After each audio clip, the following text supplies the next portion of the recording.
Hey everybody, welcome to the stream. It is Sunday, November 22nd, and this is Ration Museum Bulletin number 19. So, good to see all you guys. Oh, hey, looks like a bunch already here. So, without further ado, greetings to Smitty, Xenosaga, Gunner, Jeff. Good to see you. You made it this time, and that's not a dig. I saw your comment saying you missed it last time. So, hey, you made it right for the beginning. Kaylin, welcome. We got JW Speaker. We got Ruby. We got all kinds of folks. Aletha, welcome. God, we're up and running. So good to see everybody in this pre-Thanksgiving stream. We got a couple ideas for tonight. So I was talking in the MRE Info Slack earlier today about some different multi-person ORPs. Between some or multi-person British rations between the compo ration and the 10-man ORP and that sort of stuff. And it got me thinking. I've never actually opened up that 10-man ORP back there, and I think it's about time. It's probably a good idea to check and see what condition it's in after all this time. And it's going to be fun. There's quite a bit in there. And I was saying earlier in that Slack, it's kind of like a museum display kind of dream in the sense that like you have this well, unless like you're in a position where you're like this, you have no space and you need every little thing, and you have a specific picture of what has to be out. See, I'm thinking more like, whatever museum setup we have at first, we're going to be rotating things so that we can show folks as much as we can, and so that people have interest in the people who are interested have a good reason to come back. So, oh, you visited us in the spring, well, great. This summer we've got a completely different set of displays and exhibits, and you can come take a look at such and such. So, I'm looking forward to that kind of stuff. So we'll take a look at, I think, that cements it. We're going to take a look at that ration 10-man. I believe it's 2003. And then I think maybe we'll pull out the UGRE, the UGR, the Unitized Group Ration Express. Well, not, I can't remember if the E officially stands for Express, but it's all in one box version of the UGR that's shelf stable. So still see everybody saying howdy. We got Sunshine, welcome. We got let's see, I think I got everybody. Oh, we got Gail, welcome. Good to see everybody. So yeah, we've got some group rations to look at tonight, I think. And where we left off last time, I was saying we would take a look into the civil defense books and pamphlets. Just take a quick walk through some of the stuff we've got in there. So I did a couple things in between last week and this week. One, I created a Facebook page. Ooh, so I know I'm not one for the book face in general, but we're now at Facebook.com/Ration Museum, as well as Twitter.com/Ration Museum, YouTube.com/Ration Museum. We're all over the place, So, hey, Salty Croc. Hey, Corey. Welcome. Good to see you guys. Yeah, you heard right. You heard 10, man. We're gonna open that thing up tonight. It's gonna be a nice poke through. Quite a few different pieces in one of those. So I'm excited about that. Flat Top, welcome. Angry Blacksmith, welcome. We got ourselves a great start. As long as I don't screw up the audio or anything like that, we'll be good. So between last week and this week, I also ripped apart the stream structure and fixed a couple things with the browser view and with the audio across all the different scene switching. I named things right, so I stopped saying, is this it? Is that it? And I think I've got it think I got it pretty good. So before I go too far, I need a volunteer in chat to tell me that they're willing to say, yep, yep, after each time I switch a scene and check on its audio. Because I want to just run through those real quick and know, hey, if I switch to this camera and start walking around and talking for 20 minutes, you guys are actually going to see what I'm saying or hear what I'm saying. All right, so I got several volunteers. Please, all of you feel free to say. All right, so all right, we're on the and some of these should be a no. You shouldn't hear anything on the starting, the ending, and the be right back. So, okay, we'll do those first, and I'm just gonna be talking the whole time, and hopefully I go out. So blah blah blah blah blah blah.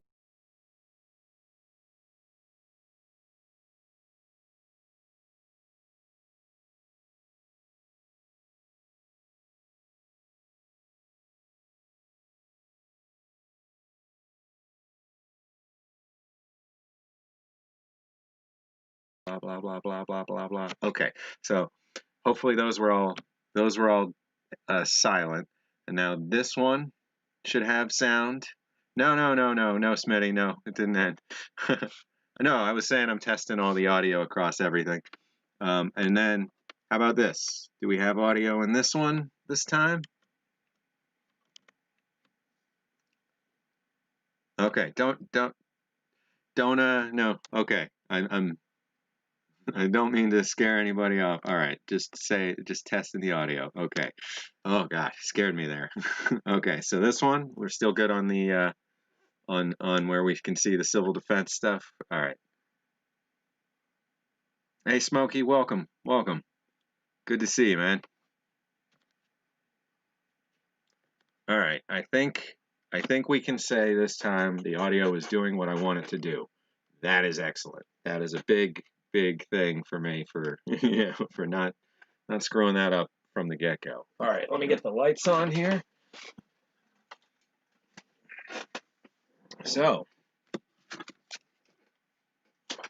let's see, we're gonna get a little light on this area, and we'll start out with mail call, and then we'll jump into this box over here. So, let's see. We can do this right here. So I believe this is just a photo. Let's see.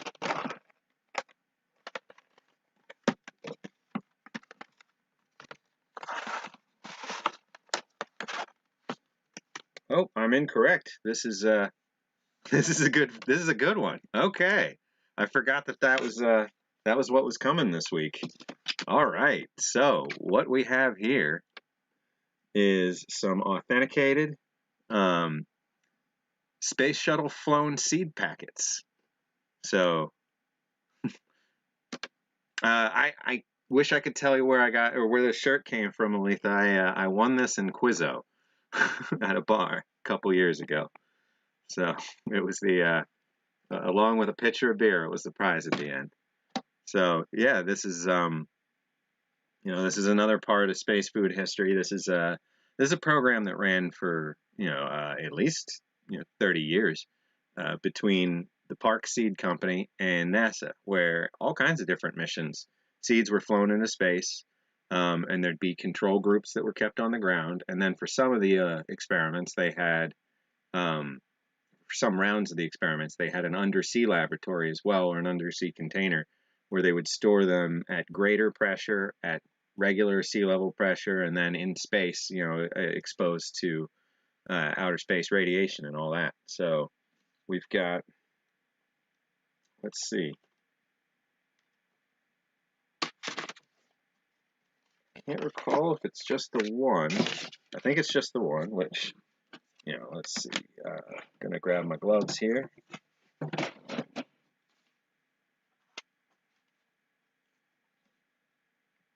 we go.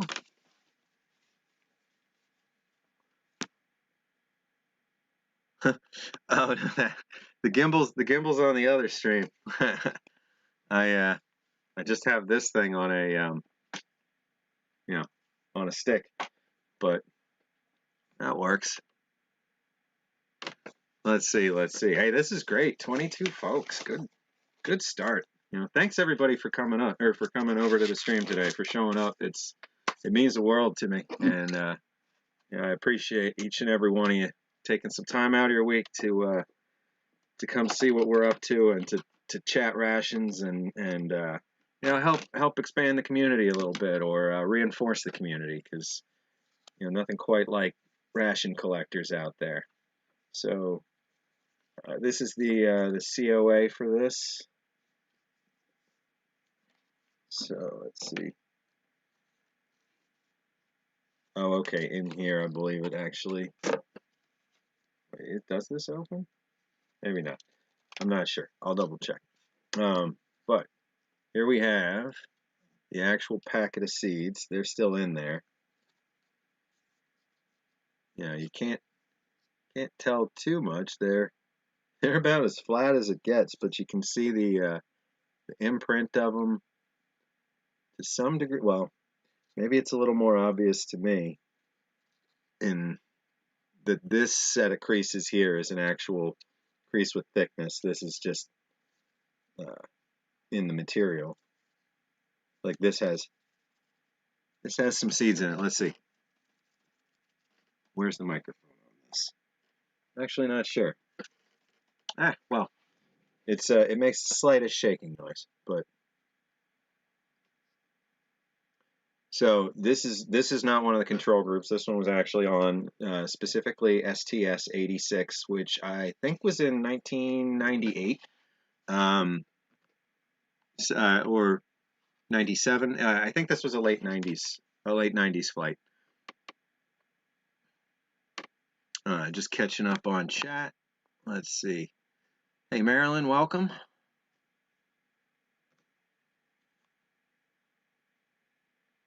Oh, hey, Steelers win. Good to hear. Always good to hear. Well, I probably shouldn't say that in Philly, but don't tell anybody. And yeah, I hope you're feeling better, as soon as possible, old Smokey. Oh, wait. Getting a little ahead of myself, taking the gloves off. Still got to put this back. Let's see. Try and do that one-handed because this got stuck. All right. We've got... I think this is a fine addition. And speaking of old Smokey, he's the one who spotted this and sent me the heads up that this was available. And I reached out to the seller and got a deal for about half of what it was listed for. So it worked out really well. And we have just another piece of the space food puzzle in the museum collection.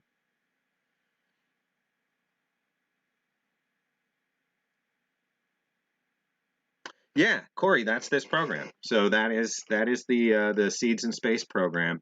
It's been through a whole bunch of different generations, and it did go into the ISS era too. So there were, and it would, so these aren't insanely rare in the sense that, for instance, the 2003 program had, I want to say, 300,000 packets of seeds that went back to the school systems and got distributed for planting. And there would be control ones, there would be space flown ones, and the students would monitor the differences in growth and anything that turned up about them, or the lack of differences.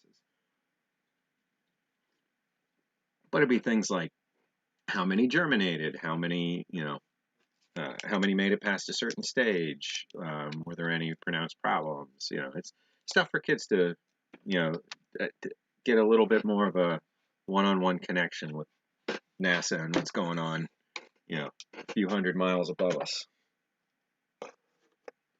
All right, so we have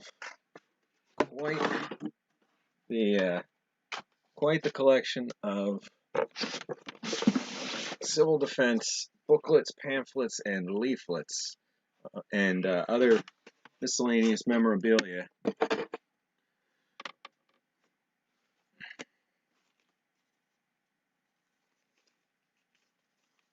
Let's see.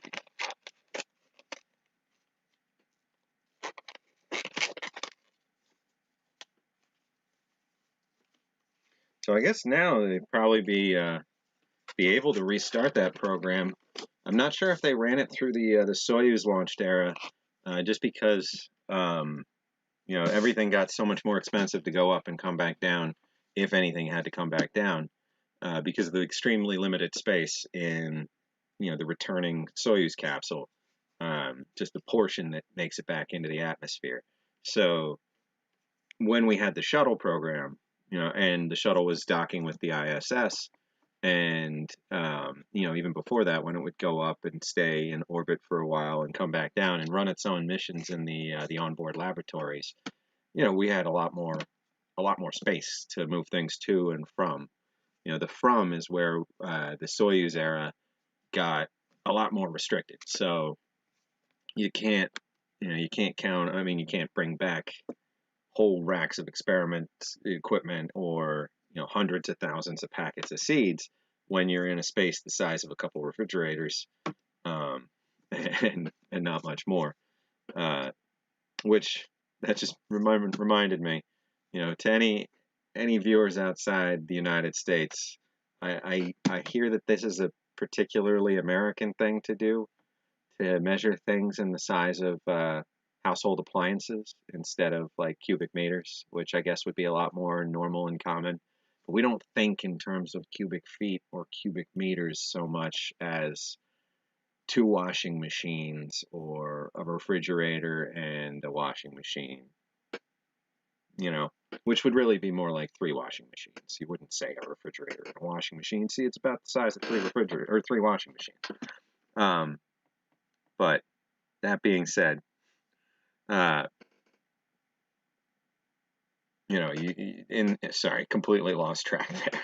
In the shuttle era, you had the space the size of a school bus or more inside in terms of what you could bring back. So that's why there were so many more rations that went to space, that can be verified as flown. That's why there were so many more experiment, extras and things like that that made it around on Earth afterwards. Whereas now, what goes up pretty much stays up or burns up, and that's about it. How many toasters? Oh, that's you got to think pretty quick, unless you're talking something small. How many toasters is an average sedan? Well, that's some heavy American math right there. All right, so wrong one. Let's just take a quick look at some of these pamphlets, and then we'll jump into the OR or into the 10-man the 10-man ration. All right, so I'm gonna get this box down, and then we will grab from it. This is a heavy one. Paper is heavy, So bring the camera down so we can get a much better view. All right. So let's see. There we go.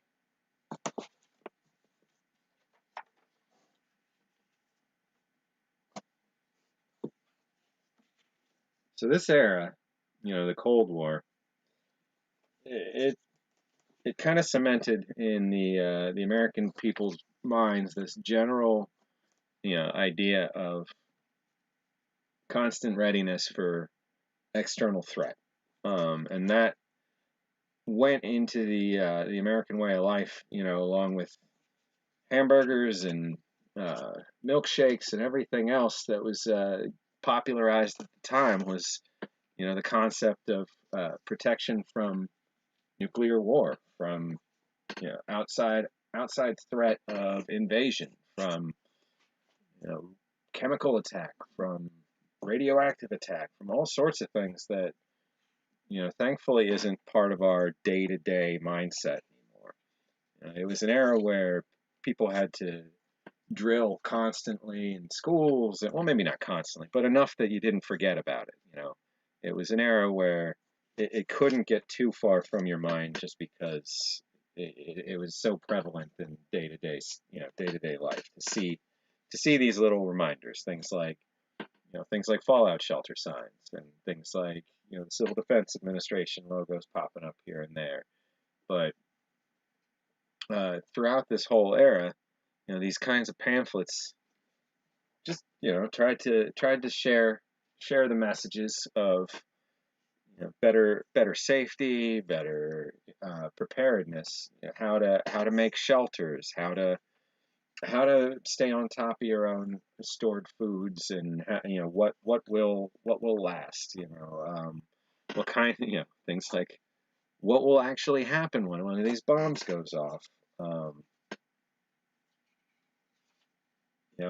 Little step-by-step explanations of how to withstand the actual blast and what your shelter needs to be like in terms of you know thickness and in order to withstand everything. It's just these great little learning materials that circulated all around the country at the time, and through schools and uh, just through local programs. And I see Sunshine. Yeah, this is the culmination of many years of buying and tracking down these pamphlets one by one. I think maybe two or three times I got a collection of three or four, but for the most part, uh, for years, this was just something that I always kept an eye on. And I'll admit, I haven't done anywhere near as much of that in the last few years. But anytime I spotted something new that uh, mentioned the Department of Civil Defense in any way, or the Office of Civil Defense in any way, or was just attached to the Cold War and personal safety and personal protection, um, I snatched it up. And most of these, when I was getting them, were only a dollar or $2 or $3. And sometimes you could get a good deal. You'd find somebody that had four or five different auctions running together with these sorts of things, and you could pick up a couple. But there's many that I'm sure that I don't have. A lot of these things were made in local municipalities and were very specific to that area, and a lot of them were just kind of reprinted all over the country in local versions. So there's probably thousands of these that are the exact same pamphlets that we have, but just with a particular town's name printed on it or a particular city's name printed on it.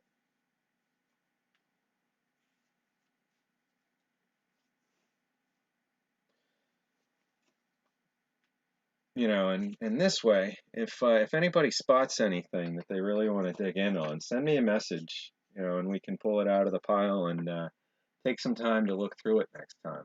I get a little distracted on these streams sometimes, so I know that I'll say, hey, we're going to do this, and this, and then we don't necessarily get to even half of it. So this time I want to make sure we look through some of these, and then we move on into those group rations and take a look through those um, before we get too far into the night.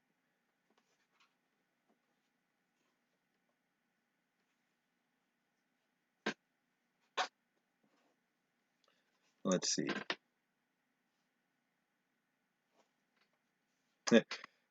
Watching in two places at once. Well, thanks for that, Aletha. Cold War popularity is back to an all-time high. Well, that's not something that I find any joy in hearing. It's a, not a good thing when paranoia is part of the group think. It's it's always good to be safe. It's always good to be prepared. But when we're all worried all the time, it boils over. People need some time to de-stress.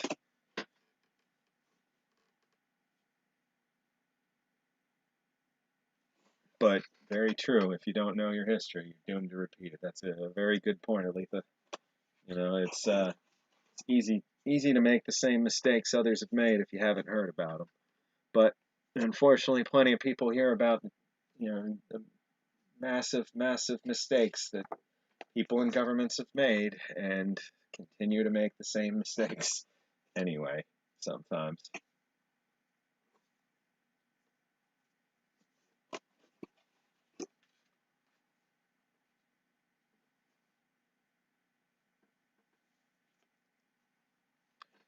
So let's see. Some of these I see are you know, like Atomic Energy Commission pamphlets and stuff.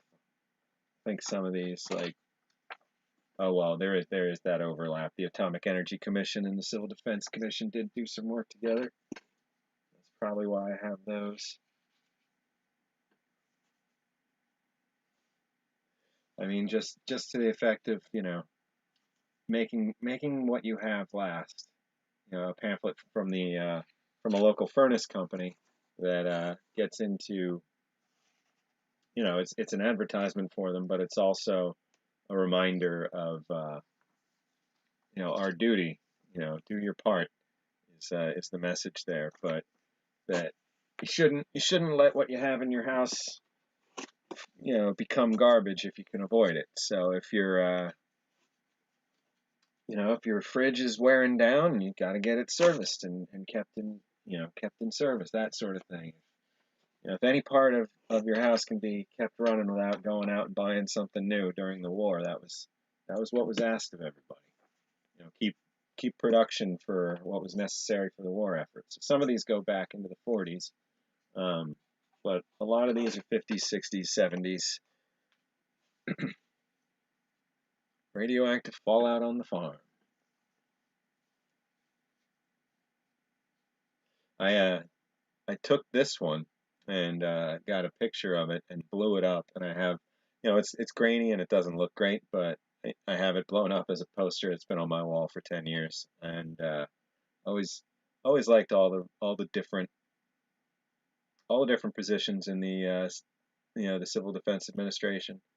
You know, from fire watchers to, you know, the driver's corps to the medical corps to the road repair. You know, it's just all different jobs that you know, you'd be trained in. You know, and pretty much everybody that was able would be trained in one of those things.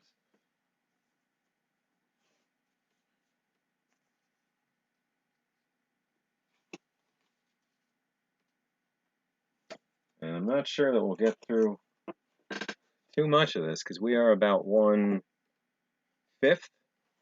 maybe. Let's see, about 1/5 of the way through the box, I think, right now.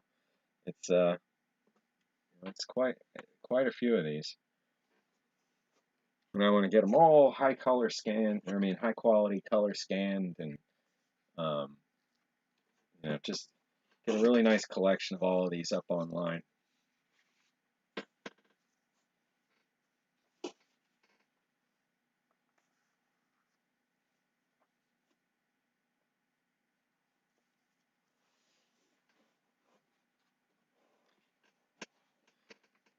You know, on the plus side, you know, about radioactive effects and about atomic attacks and all that sort of thing. On the plus side, it really seems like over time it's bared out that um, radiological uh, remnants after these sorts of weapons don't last quite as long as we were thinking in the 50s in terms of years and whatnot. And a lot of these effects can dissipate, you know, the dangerous level pretty quickly.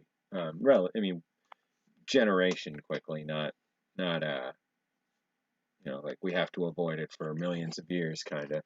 So all these are really neat. But I did this Civil Defense Urban Analysis book.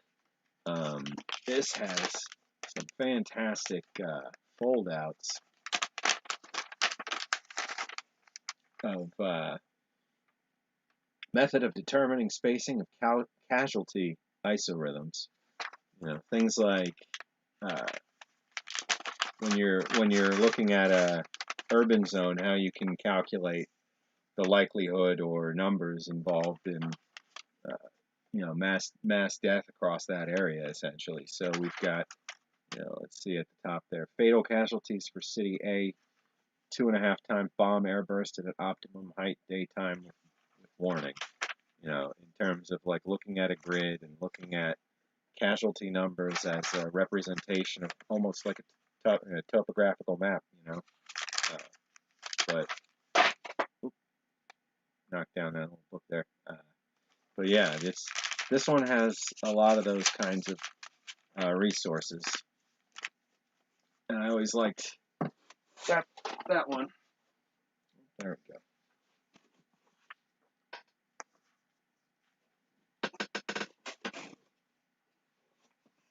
Doomsday Preppers, yeah. I don't remember how long that lasted, but it got a little hokier and hokier every time. You know, they always. I think they needed to do a little more interview and documentary style than like trying to turn everything into like scripted reality TV interactions between regular folk that don't have any history acting and aren't really good at it. So like as soon as some of the as soon as some of those like Discovery Channel shows and whatnot do start doing too much of that, it gets hard, to keep up with them. Remember that guy Tim something or other? He invented the Crowville, or he was patenting or marketing the Crowville. It was like a crowbar slash uh, pry bar. I mean, it was like a pry bar slash shovel slash pick slash seat slash. You were supposed to modularly take it apart and put it back together, and then on Doomsday Preppers, he like shot off part of his thumb, and they turned that into a whole crazy episode. Anyway, yeah, I remember that show. Some of those bunkers though were really neat. I always liked the effort people put into their underground living situations.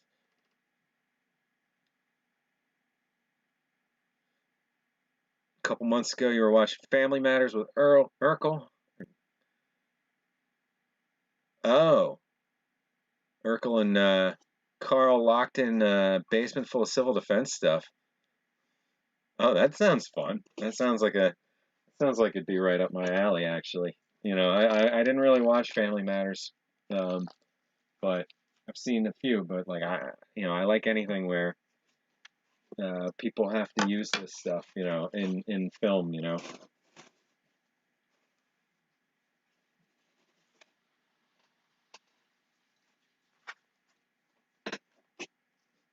Oh, not not to be too morbid with this, but here's a book of toe tags.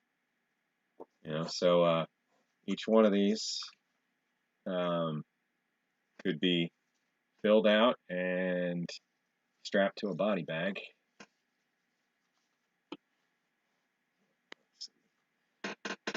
But because that task would fall to the civil defense medical teams, the people that are going out and doing triage or doing just general um, like EMT sort of stuff today. But as volunteers, that they could tag people that they wouldn't otherwise be able to help. So this stack, I believe we've gone through before. This is all the actual job books, so I'm going to put that to the side.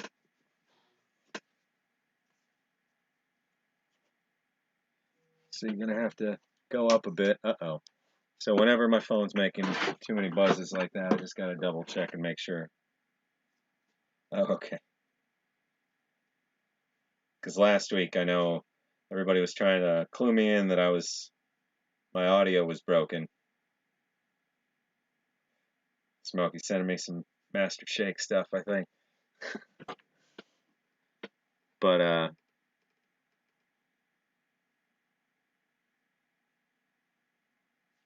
oh, I hope I didn't step on any nerves there. If anybody from Sharp Entertainment's in the chat, I'm sorry. Not I'm not trying to rag on Doomsday Preppers. I actually, like I said, I did watch a lot of it, but some of that putting scripting into their interactions does kind of get in the way. But yeah, it was a fun show. Ooh, remember the one where they had a river escape plan and they had the tannerite strapped to the trees the whole way up the river, and their plan was, put the boat in the river and go up against the current and blow up these trees and have them drop across the river along the way, and then they had a camouflage domed enclosure. That was excellent. I really enjoyed that one. Just, and I hadn't thought about that in years. So just saying, there really were some great episodes. Oh, okay. So this isn't a booklet or a pamphlet, but these sorts of things do turn up. This is a car sticker, so actually a set of them. So you could mark vehicles as part of the civil defense effort in a particular area during an event, you know, having a bunch of those available. Ooh, that's a neat one. All right, so I was pulling this back so that I could get a little more height here because we ran out of space as the pile got closer to the camera. So I'm gonna move some of these awkward sized ones so we don't fall off there. Ooh, can't forget about Mr. Civil Defense. So I've got both versions of the Civil Defense comic book. Oh, let's see, get a better angle of that.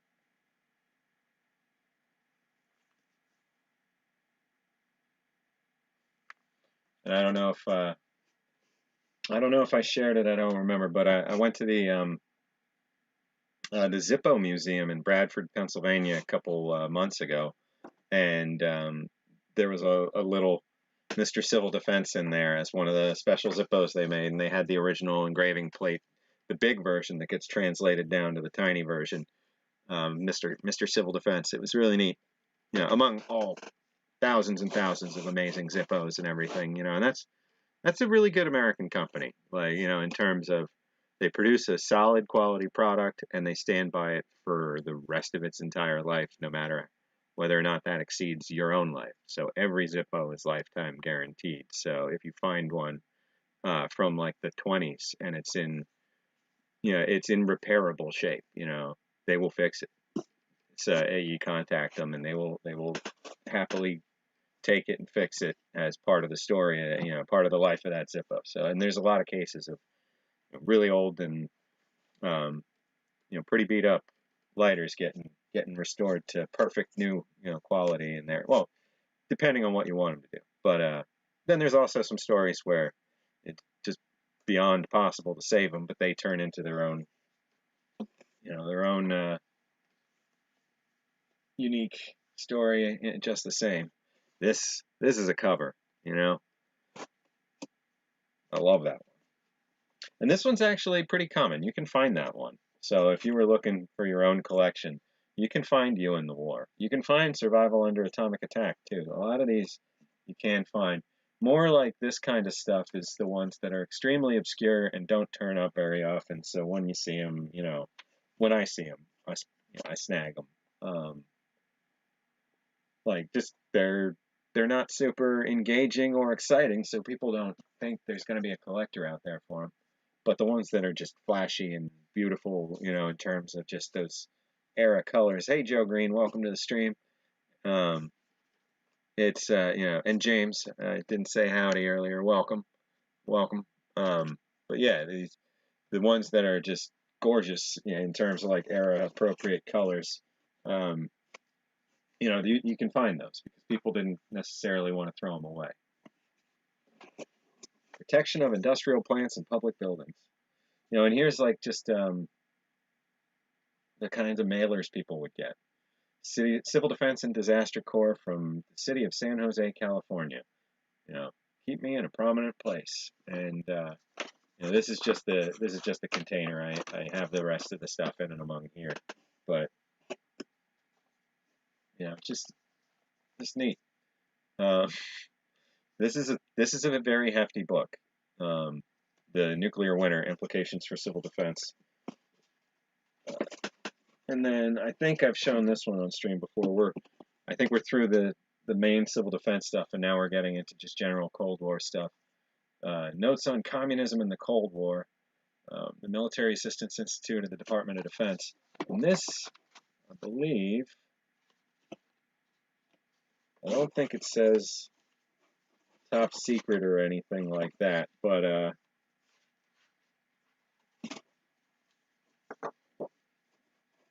yeah, so this one, this has a pretty interesting intro. Oh, hey, Readiness Reviews, welcome. We're just going through some civil defense books and pamphlets and stuff. Not really digging into them, just showing what's in the overall collection. So this right here is a Department of Defense briefing for foreign intelligence assets. Uh, uh, Members of the U.S. State Department and Department of Defense, and um, no such agency at the time, pretty much, uh, being ambassadors for the U.S. and other countries. Well, this was the prep for the ones that were that were operating as spies in the background, essentially, for us. So this book walks through, and I've dug into quite a bit of it, and it's a lot of fun. But it walks through, the general etiquette for engagement with foreign diplomats, the pieces of information that you're looking to extract, the techniques to get people to, just casually talk about things that they otherwise wouldn't think are important that you really want to, bring back home in terms of data, ways to resist reprogramming in that country in terms of being, lulled into sympathizing with a foreign state when you're in a nearly opposing country working in an embassy, how to get your kids and your wife to work with you in terms of gathering information. So it's a really really neat book, but it starts out. Um, you are a crusader on the front line of a new type of battlefield, leading the fight for Christian principles, democratic institutions, and the way of life we hold dear. Hitler and the Japanese were a temporary military danger, but they were amateurs when compared to the communists. Axis propaganda was short-sighted and ineffective against an enlightened public, but the students of Marx, Lenin, and Stalin have instituted a new type of warfare. We call it the Cold War. This is a pretty comprehensive early document going that far. But so it's, as a representative of the United States in a foreign country, you and the members of your family are ambassadors of goodwill. You conduct efficiency in your job and understanding of the people you can make contact with. An understanding of the people you contact can make many friends for our country. The advice and information you give these people may be a deciding factor in helping them to determine whether or not they should cast their lot with the free world or with the communist bloc. You will be called upon to answer questions by intelligent people who may have genuine doubts as to the advisability of complete support for our program, to the exclusion of that of the communists. Or they may feel that they can remain neutral, not realizing that there is no neutrality as far as the communists are concerned. Due to clever propaganda and because communist promises may appear attractive, it may not be an easy matter for uninformed people to see through the deceit nor sense the danger in the Communist Party line. This is a structured document for foreign ambassador families that it's just fantastic. I won't go too far into that, but let's see. We got Soviet military power, another Department of the Army book. Oh, and then got like an actual teacher's book for radiological monitoring. We're getting down to the teacher's books and school books and whatnot. I think the Lycoming County, Pennsylvania Civil Defense Operations Plan.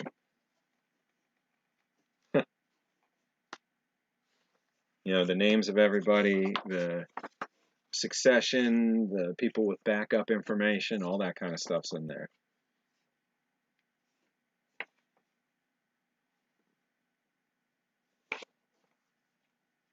Basic facts of radiological survival. Hey, Orlando, welcome. Chris, welcome. Good to see you guys. Civil defense in the classroom. That's a nice colorful one. Well, green, but this one of the big books, The Instructor's Guide for Radiological Monitoring.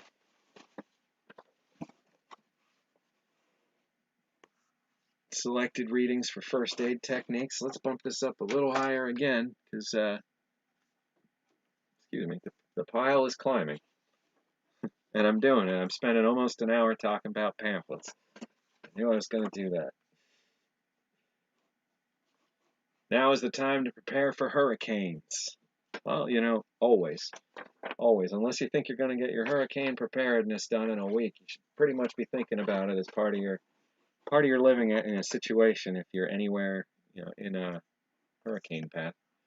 Civil defense in the minerals and solid fuels industries. Like, just, I love these things.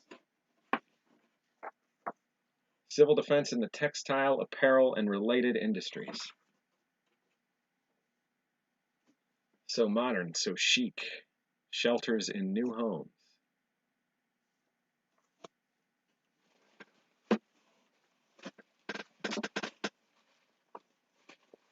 Let's see. So this is some personal family stuff. Let's see, here we go. We've got,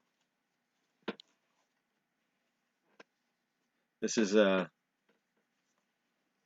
handbook of civil defense. So this would be for kids, you know, for teenagers probably. It's just a high level overview of all the different positions in the Civil Defense Administration and what they mean, what they're responsible for.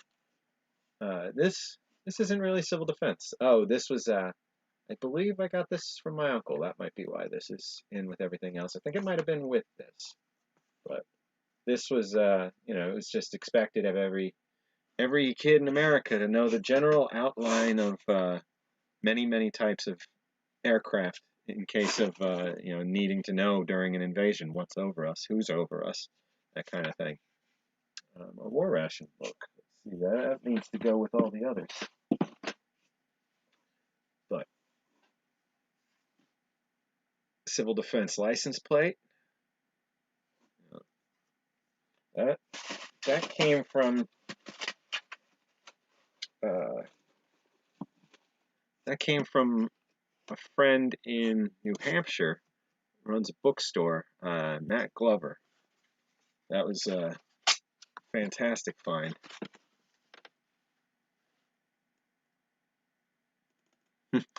Yeah, so you know, you bring up a good point, Chris. I really, I really like the idea that a lot of what, you know, maybe something that the museum can provide in the long run to help, you know, help people from what we have. You know, high quality scans of the covers and the backs, or 3D assets of all these sorts of things. I want to try and pioneer a way to get a 3D model in a bunch of different platforms of each ration, so that we can, you know, better share, you know, the real versions of all these things for use in, you know, increasingly digital production out there. You know, there's a lot of stuff that you know, the actors don't wear costumes, the sets don't exist. It's just green. So if they're using digital assets, it'd be cool if some of them came from the, you know, the scans from the museum. And I think it'd be something we could give back in general, like, you know, that could help a lot of video game developers too. You know, people trying to make an era specific game that want to have the right things in their fallout shelter, or the right rations in a particular country in a particular time. Hey, Dub C, welcome, welcome. So yeah, I've been thinking about that kind of thing. All right, so we got a lot of civil defense stuff to box up real quick, and then we can pull out that ration 10 men and take a look in there. All right, let's see. Get some of this out of the way, and I think I can reorganize some of that. Yep. We only had two more civil defense books, it looks like. Radiological defense. And just an instructor's guide. Training drivers for civilian defense. So this was from the driver corps. That's neat. All right, getting these back in the box, and let me catch up with chat. Let's see.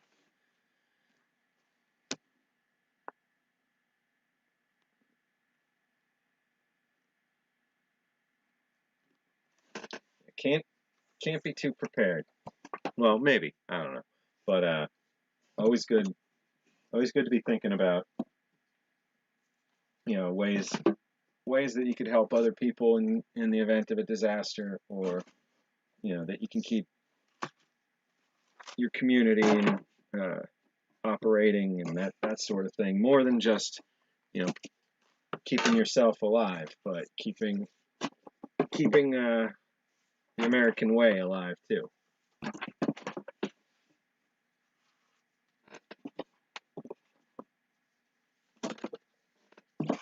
In long term, I shouldn't necessarily be just piling these into a box. Like they're going in here carefully, and they're not going to get bent or anything. But um, we should be storing these. I'm sure there's a much better way for all these booklets and books and these sorts of things, in terms of how we would shelve them, and temperature and humidity levels and whatnot. Overall, I haven't seen any degradation while I've owned any of these, so they aren't getting crumbly or anything to that effect yet. So we'll keep them in good shape, but we'll need to eventually archive them much better than this, I guess, is all I'm getting at there. The one from Lycoming County. Let's see, that was one of these. I can put that to the side, and we can maybe focus on that soon.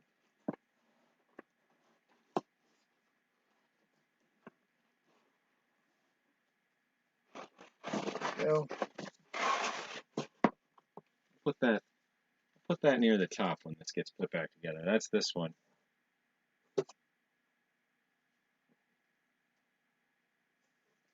see.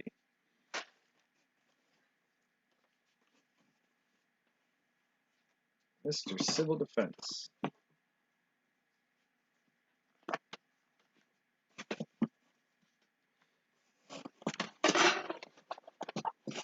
But yeah, bit by bit is how you build a collection of civil defense books like this. Certainly not any one source to date. This is too big for this approach. Get that out of the way. Go back to that.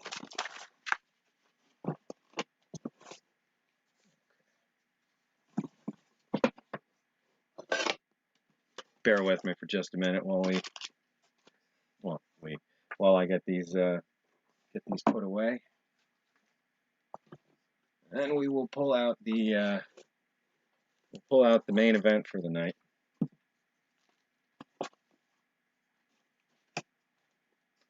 Okay, let's see. Now I can put across the big one and use that as a foundation for the rest of these smaller ones.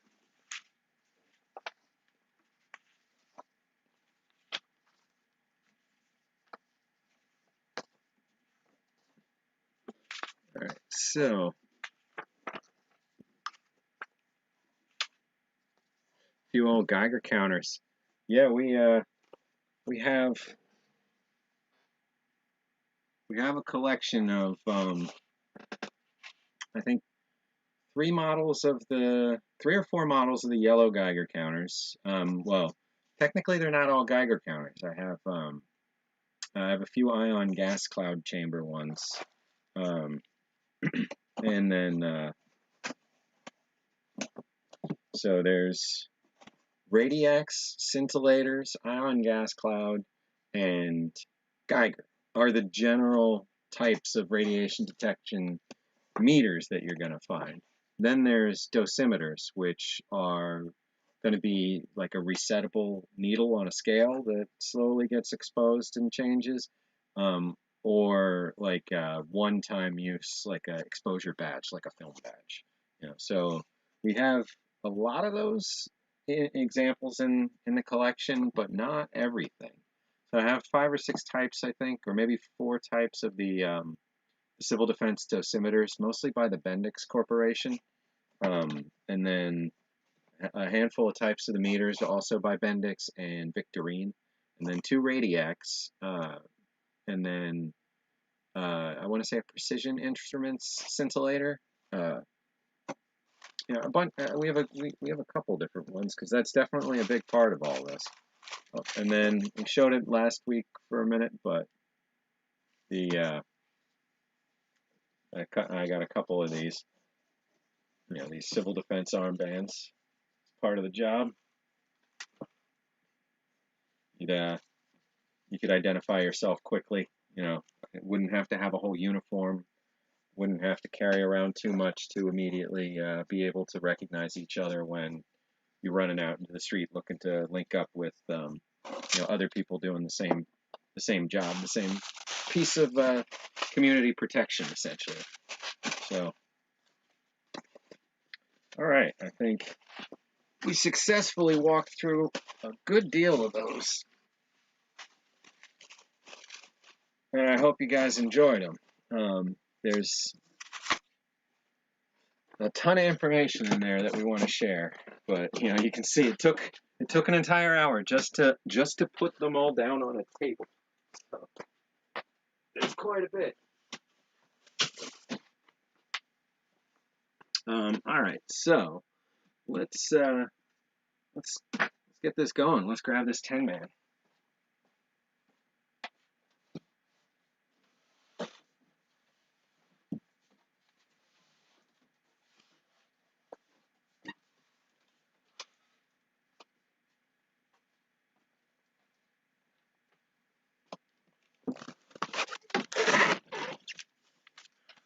I I don't know about doing it in here. I think I'm gonna have to move back to the conference room and open it up there because this is the size of the entire table and it's gonna spread out. So I think I'm gonna do that. Let's see. Playing Fallout 4 again, JW. I've been playing Fallout 76. That's the one that's drawn me, and I know. But the online one, I mean. But yeah, I've been a Fallout fan. Big surprise, as I'm sure a lot of ration collectors are. But yeah, been a Fallout fan since the first one, and I even liked the PlayStation 2 one. I know I'm not supposed to, but let's see. I see Sean might know that. Might know what? Let's see. Does anybody have any information on First Strike menu number 1? I might. Shoot me a message on the MRE Info Slack or on the Discord down below, or I'm not sure if you're on the Ration Museum Slack. Just shoot me a message and I'll see what I can dig up. Or an example. Might have an example in one of these.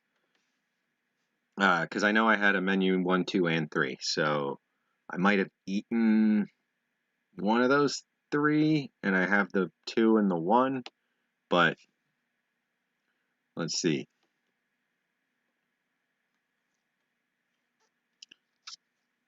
Oh God, yeah, I'm with you, Smitty. Like, I play when I can, but I too did not even finish Red Dead Redemption campaign.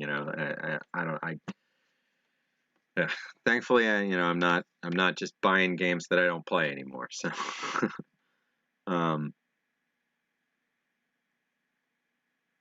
get the breakfast sandwich menus.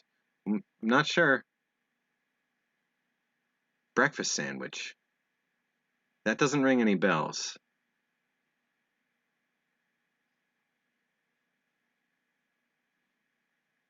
I'm assuming Dubsy means like Gen 1, menu 1. Right, Dubsy? Or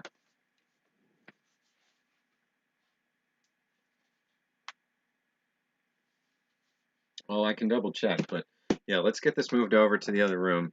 This is all charged up. This is all charged up, so I should be fine to go completely untethered for a little bit. I don't think anything should really slow down, so I'm going to go into the be right back mode, and we'll see you on the other side.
All right, so we are in the conference room. I'll probably need to mess with this a bit, but for right now, that should be all right. And this, definitely gonna mess with this a bit. Get a better view of the table here. All right, so we have got, get this stuff out of the way. We have got a treat here. We've got a 10-man ration pack. This is menu D. And can you guys hear me okay when I'm on the other side of the room? I'm assuming I'm a little quieter. I'm going to drift in and out of being able to keep up on chat. Well, actually, let me see. I can bring this over here. Just maybe do that. Yeah, I can do that. That'll work. That'll probably be much better. All right, so we'll get some chairs out of the way here so I can get to the table a little easier. And then we'll switch to that view. All right, so egg and bacon breakfast sandwich. That's what you're wondering about. It's not ringing bells for me, but I'll definitely see what I can find out. Check the PD on that baby first. PD 0403. So the pack date is April 2003, I believe, is what that means. So this is a 17-year-old 10-man.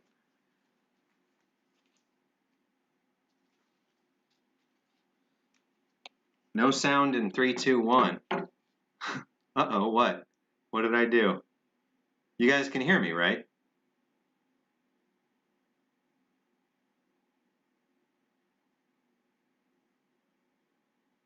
Can you guys hear me? All right, all right.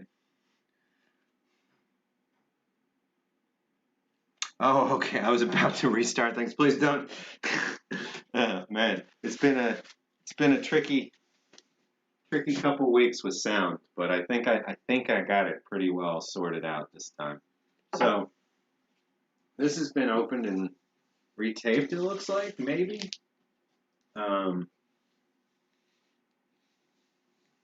Or it's just reinforcing tape. Either way, when I display this, for the museum at some point, it is going to be opened. So I'm thinking maybe I open it. Well, no. I was going to say I'd open it from the bottom, but honestly, these things are meant to be opened from the top, so I don't want to do that.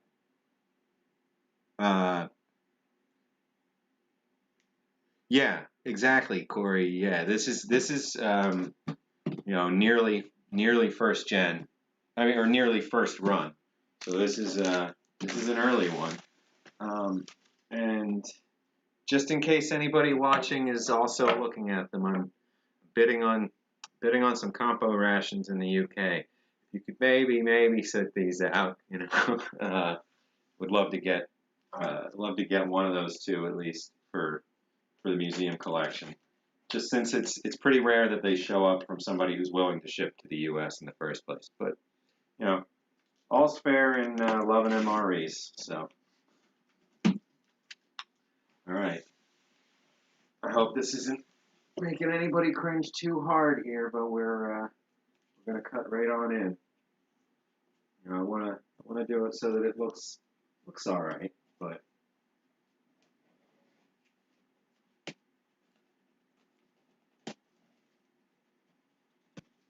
There we go.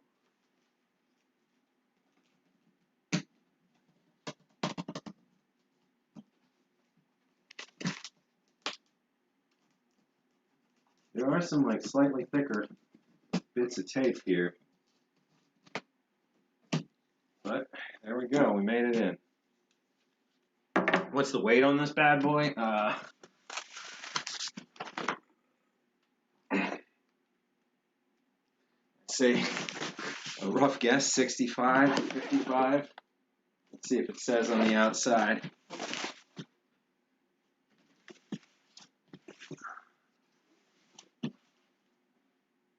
not seeing anywhere on the outside where it says specifically its pack weight, but 22.5 kilograms. So, yeah, I guess around between 50 and 60 pounds, something like that.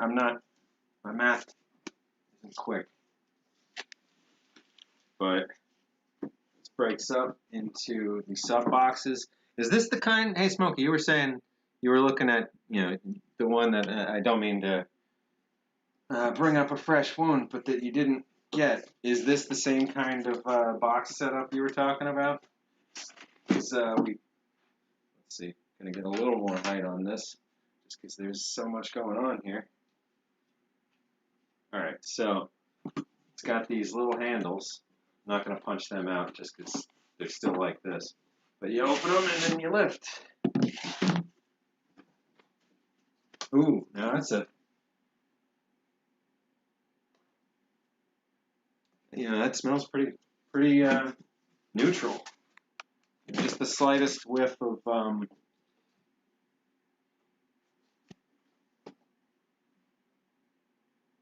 probably just the slightest whiff of these stale sweets, which thankfully were separately contained because at some point they liquefied. But and I'm not sure if these sweets are a sign that the candy bars might not be in here, but hey, we're diving in. We'll find out. So there's some swelling on some of these. These baked beans are they're not going to be good. And I've seen beans swell like that before. I opened up an assault ration that blasted my ceiling in my kitchen back in Montana. Okay, let's put the bottom set aside for a moment. Let's take a look at what's in one of these upper tray boxes.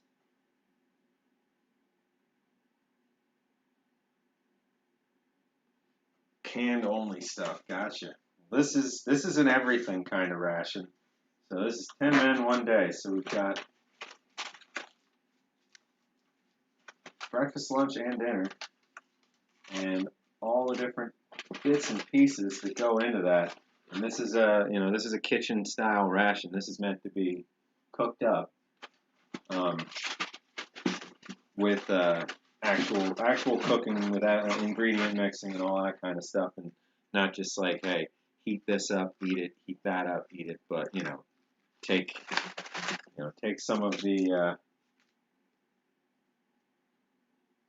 rubbed mixed herbs, and add to this meal, and take a bit more to add to that meal. All right, so I was just removing all these packets without thinking. Let's go back. Let's put these back and walk through what we got in here. So, worth popping and stabilizing. Oh, the beans? Yeah, absolutely. Certainly don't want that to eventually crack and leak into this. Otherwise, totally fine box. Do the one on the left. I think I might have done the other one. Sorry. Let's see. So we've got the mixed herbs that we just looked at. We've got apple flakes, 35 grams. We got 1, 2, 3, 4, 5, probably 10, 6, 7, 8, 9, 10. So apple flakes, I'm assuming, are going to kind of be like corn flakes. So this is going to be a breakfast cereal. Got bolognese sauce, 2 of those for one of the meals. Oh boy, mystery can, dented mystery can. Oh, we've got rice pudding. Let's see. Rice pudding, put that back. Got 1, 2, and 3 of that is what these 3 are. So these are all packed in 2003. If they're using the same style code, we got 3072. We have the 72nd day of 2003 for the rice pudding pack. Let's see. Bacon cheddar breakfast sandwich.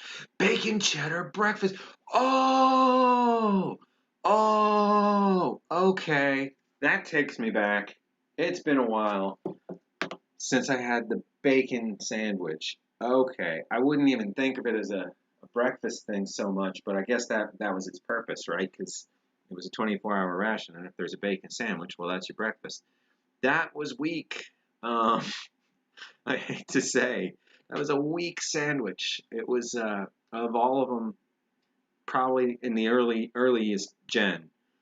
It was the second worst. The worst was the one that was literally just like a Slim Jim in the middle of the bread. Um, so yeah, it's I don't know. It is what it is. They got better over time, but it was the first generations of those. You can barely tell that there's meat in there, and it's 95% the bun. Okay, so we have 450 grams, it looks like. So we got about a pound of margarine here. Um, and this little piece of paper was on top, but doesn't seem to be anything. I'm just going to make sure it stays with this if for some reason it's meant to be there. Let's see, this is probably one of the drinks. All right, we've got drinking chocolate.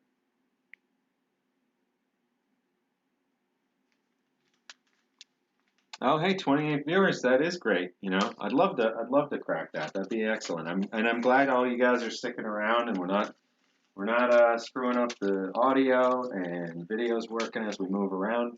Bit by bit, we're figuring this stuff out. So we've got, I would say, 10. I'm going to go ahead and estimate and say this is 10 also of the drinking chocolate. And these are probably 2 more cans of rice pudding. Yep. These are, for a second I thought they were in rough shape, but it's just some powder from the drinking chocolate, the cocoa beverage that must have leaked through their seams over the years.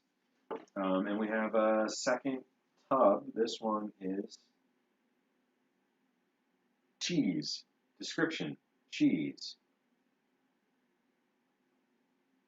This is 2003/3 batch. So, and then you guys are familiar with these, well, or later generations thereof, I'm sure, from the LRPs. Well, you get 10 packs with the 10 man.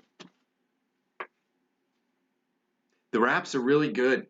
Oh wow, yeah. So I had my very first beef wrap, the Mexican style beef wrap, ESS, and welcome to the stream, by the way.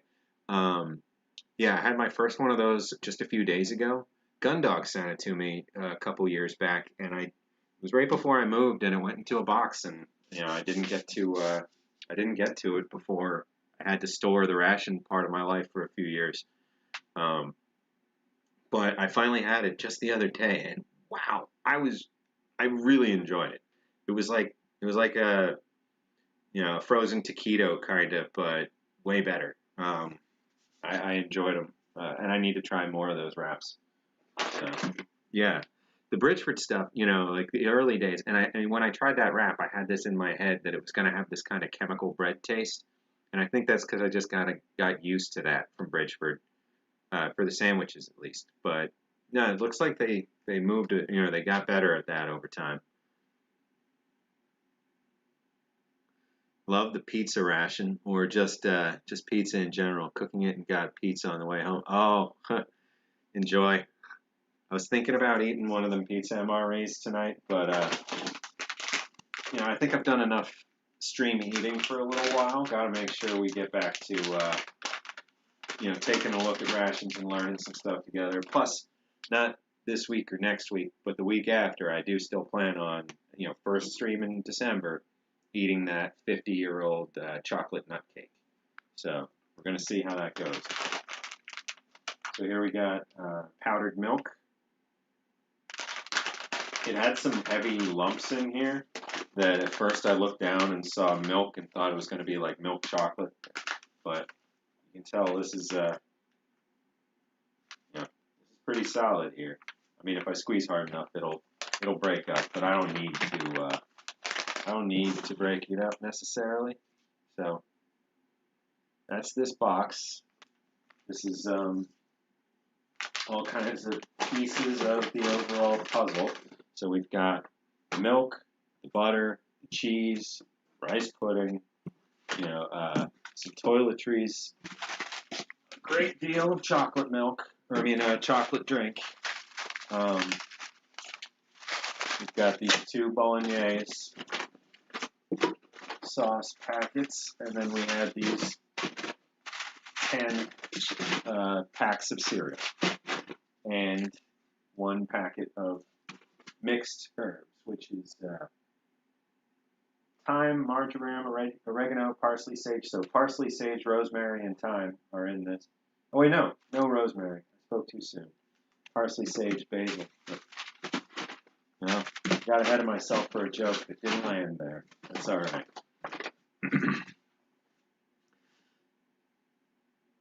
See, just catching up. Blade Runner, welcome. Anybody else I missed? Welcome to the stream. Good to see so many folks enjoying ration history. Let's move on to box 2 from here. Table 1, box 2. All right, so same type of pack as the milk. This is coffee granules. I wonder if this is the sheet sprayed stuff. Doesn't have any real information. It's very crunchy. It's there's some big blocks in there. It's hard to think of like a block of coffee like that big, but interesting. I wonder if it's like, got acid added or B12 or any of that kind of stuff. So we've got minestrone soup, 2 packs of that. Instant custard. Wow, okay. So we've got 2 big packs of that. And there's a bit of a smell in here. Kind of like vitamins. Like, I don't know if you know the smell of like old vitamins. Blade Runner, glad you're liking this. There's plenty of old rations here at the Ration Museum. I'd love to share them with folks. So we've got, let's see, vegetable stock drink. So is that Bovril? Is that what that is? Any British folks in here? Hey, Fred. Better anytime. You're welcome anytime. Welcome to the stream. We're if you check out the beginning later, we walked through about 120 civil defense pamphlets and booklets, and right now we're looking at a British 10-man group ration, 24-hour 10-man group ration from 2003. So enjoy. So okay, we got vegetable stock drink. We got 10 of those. I'm going to go ahead and guess this is Bovril, which is pretty much like soup broth, kind of, just the broth, like as a drink. Like we would say, oh man, I need I'm going to have a hot cocoa, or I'm going to have a hot toddy, or a hot water with lemon or something. They'd say, well, I'm going to have a Bovril. Bovril's beef-based? Okay. So that's not what this is.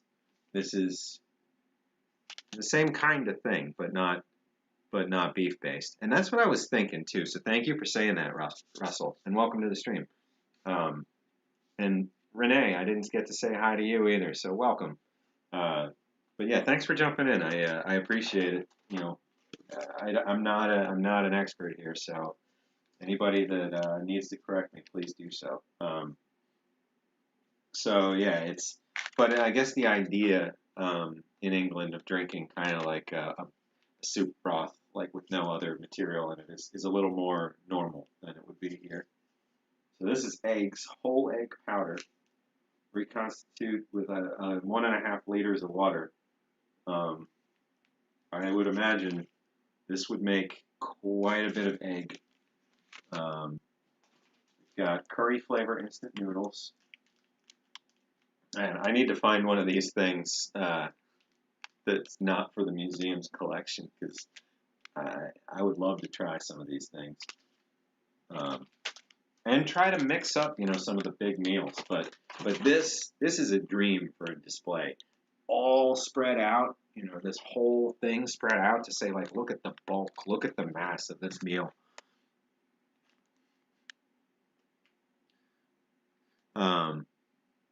Well, and Corey, you'll get yours, I'm sure. Like I said, I'll stay away from that one. um, just keep working at it, and you'll get it. And if not that one, then another one, I'm sure. But all right, so we got 10 packs of these noodles. They go down to the bottom, so I'm gonna leave these back in there.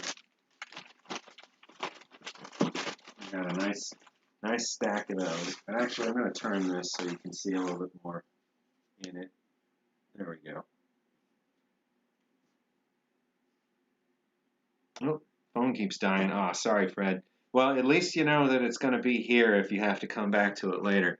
I was having that problem last night watching Smokey stream. My phone was not playing well with me, but at least I got the whole middle hour.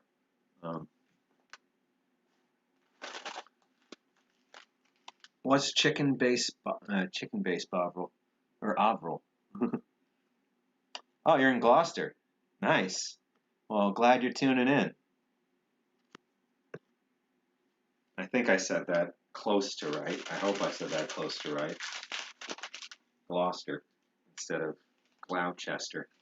Let's see, this is kibbled onions. I'm used to the word. I've seen the word kippered, and I know that's a totally different thing. But kibbled, I guess like dried out, dehydrated, maybe like making dog kibble is an artifact of the language, and it's the process is called kibbling. I don't know. I've never heard it referred to. So that's interesting. But dried onions to put into whatever it happened to be.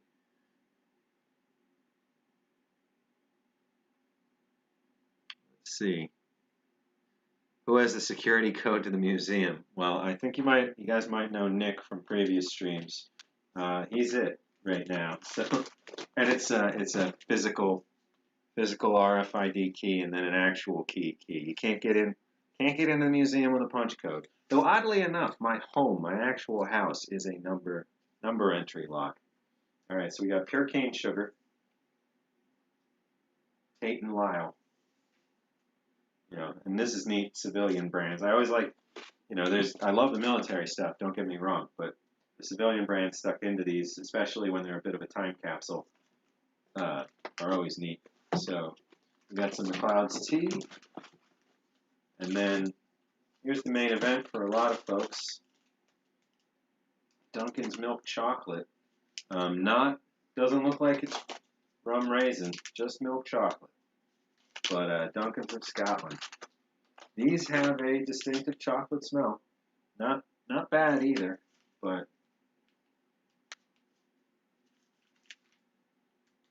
we've got 10 bars. And then we've got looks like 4 large packs of thin spaghetti. Best before March 2006. Yeah, I would imagine. But a lot of spaghetti, which would mean, I assume, well, we've got the bolognese sauce, that's right. So we've got bolognese, we've got minestrone, we've got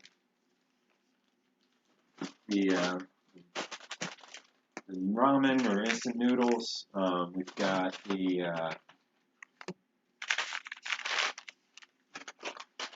breakfast cereal. Those are the main courses I can think of so far. I mean, the main items I can think of so far, not necessarily main course. There's sides in there, of course. But let's see.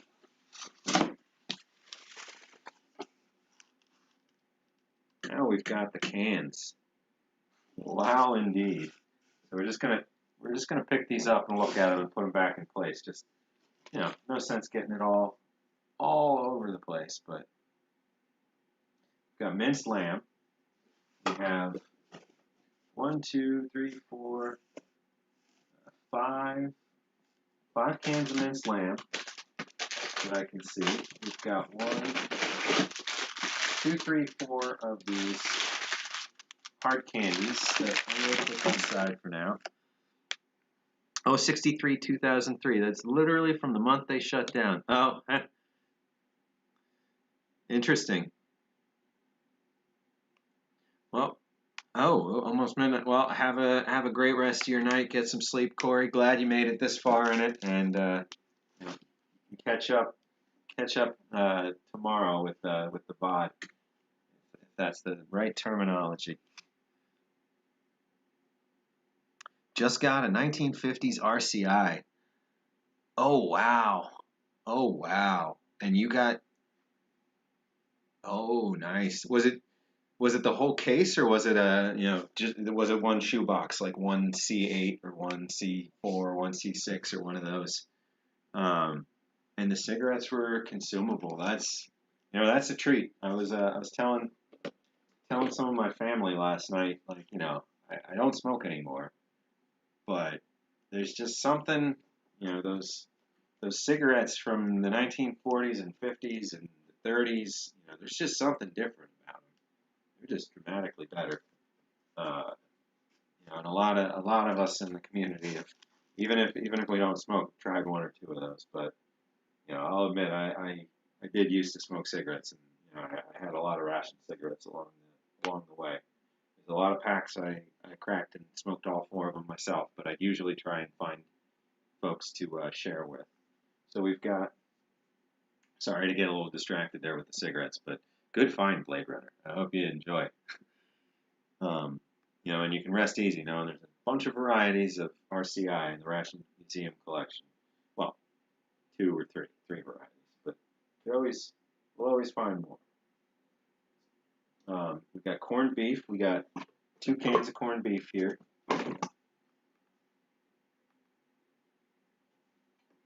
We've got, let's see, legume cocktail. So this is kidney beans, white beans.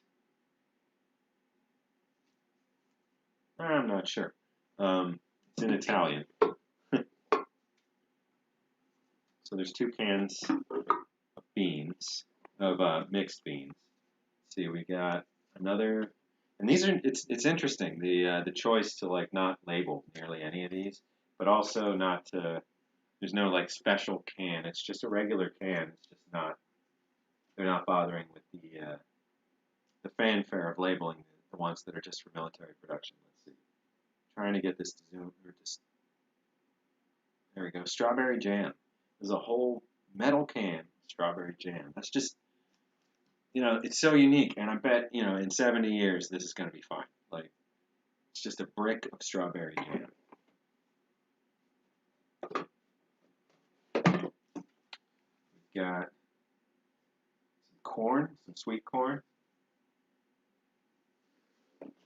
And then we have 2 cans of, see, it's a little burned out there. Let's try this one.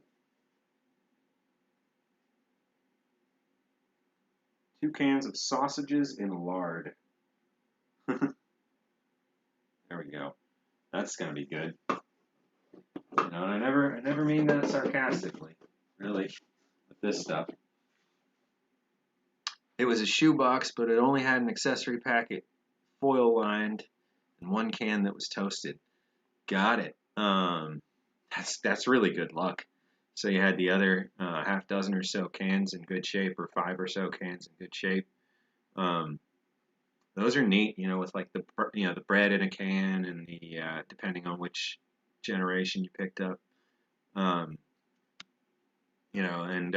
because a lot of them were made by groups like the Powers Fruit Company, they'd end up with the canned juice, and the canned juice just didn't last. If you got ones that had the canned like pineapple juice, it's gonna eat the can. You know, it's just period. It's gonna eat the can and get out into the rest of the box.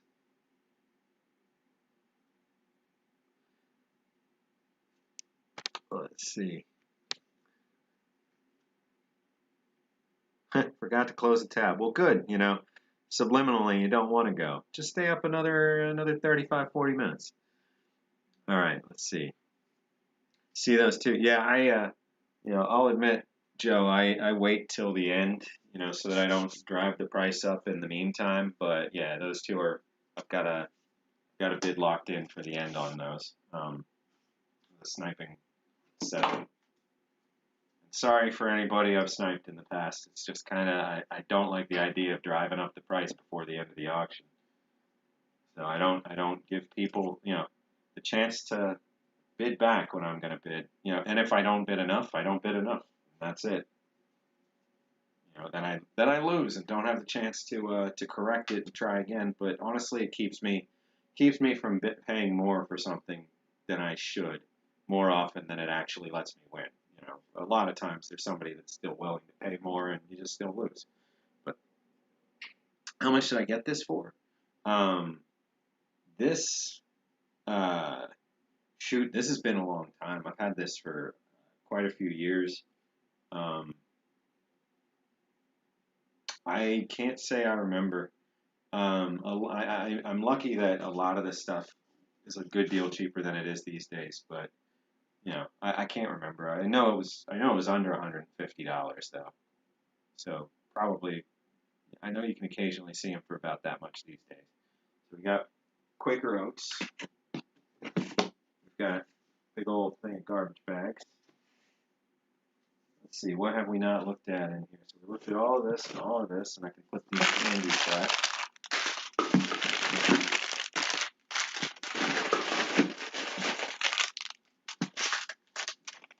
What's that?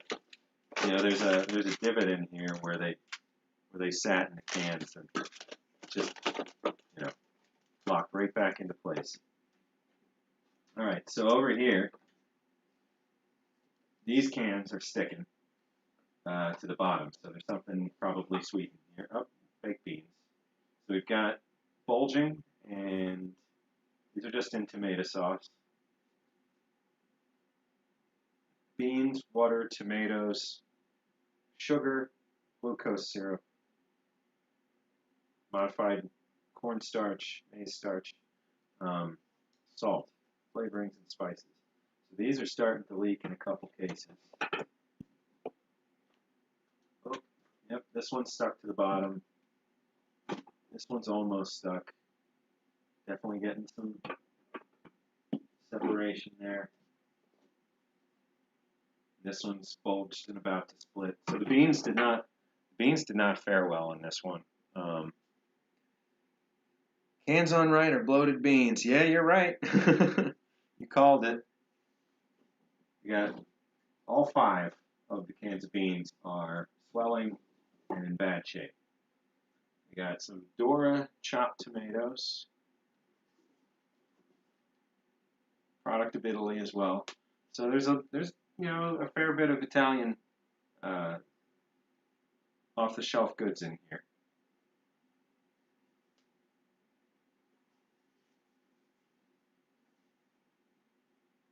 Peeled chopped tomatoes and tomato juice. Best before, is that February 2005? 2 cans of tomatoes. And then 1 more can of corn, sweet corn. So, now that we've looked at everything in here, let's take a look at the actual menus and see what this breaks down in terms of meals. It's always neat to see, I think, the ingredients first and think in your head what all could be made out of that kind of stuff. Let's just take a quick look at menu D.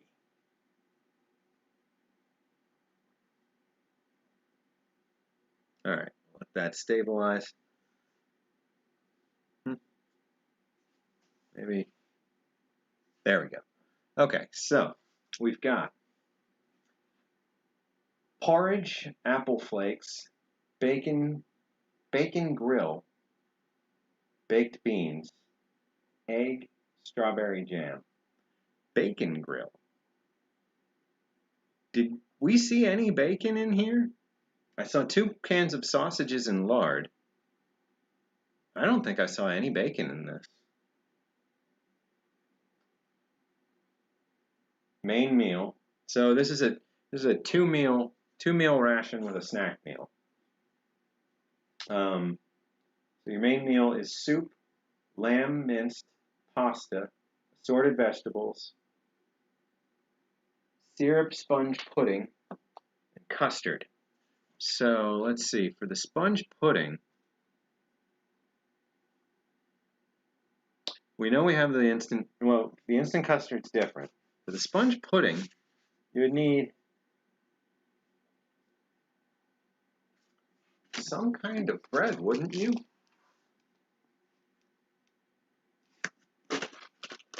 You have beans,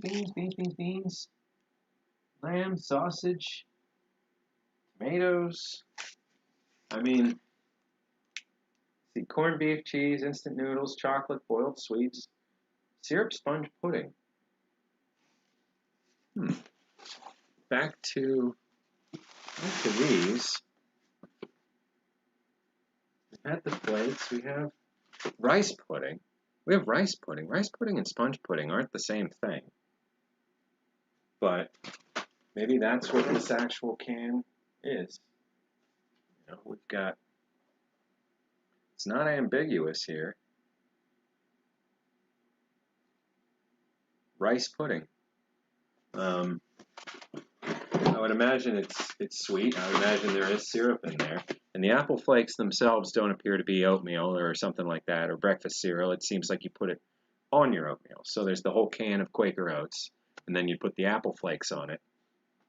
So that's definitely interesting. Look at that menu one more time. I'm trying to think what else they could have meant by that, because there's really nothing one would mistake.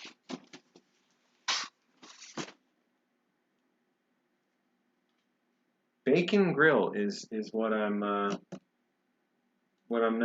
matching to anything here.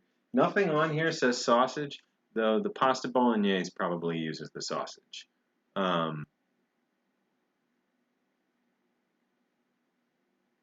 Oh, I think he already said it was just one shoebox, Old Smoky. But yeah, like, they're fun. They're fun to, when you find one. I can't believe, getting the one with the cigarettes that are all right. I have one where the cigarettes were like salvageable to look, to determine that they were cigarettes. And then I have one where I think they're all still in their packs. I can't recall. The accessory packet can generation one, I think, might be fine. The red label Dunkins in this are all milk chocolate. Yeah, none of them are the dark chocolate ones or the rum raisin ones. Just plain milk chocolate.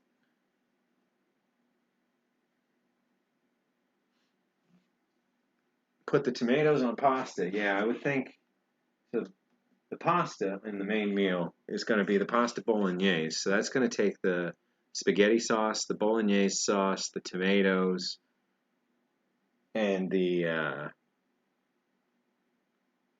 probably the sausage. But that sausage is like the closest thing to what bacon grill might be. I'm not really sure what else they could be thinking of in this collection of things, if that's not it. Assorted vegetables, we got the beans and the corn and that sort of thing. I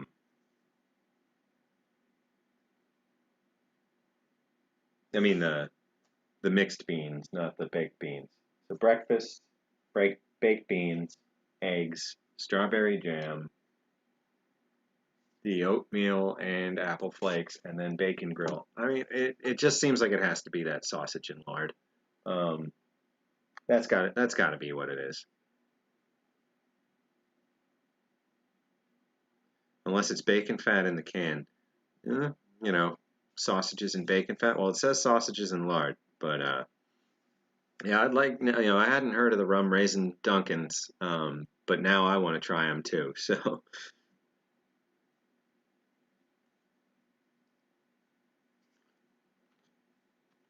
let's see.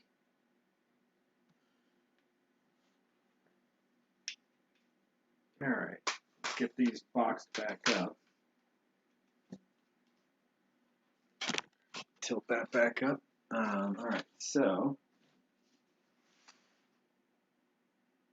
and the corned beef is listed as a snack. Sorry to keep going back to that.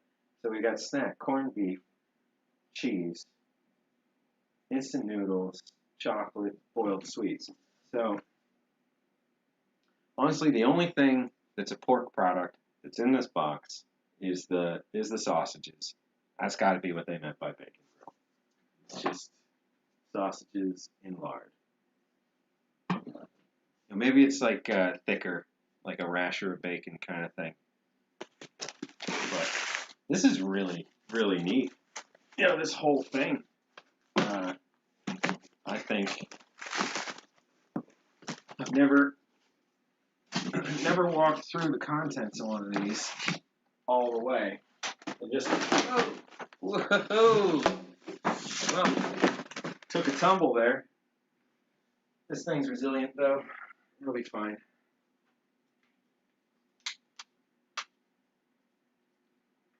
All right, let me get these gloves off. It's part of the problem. Yeah, oops. It's resilient. Like I said, that camera will hold up.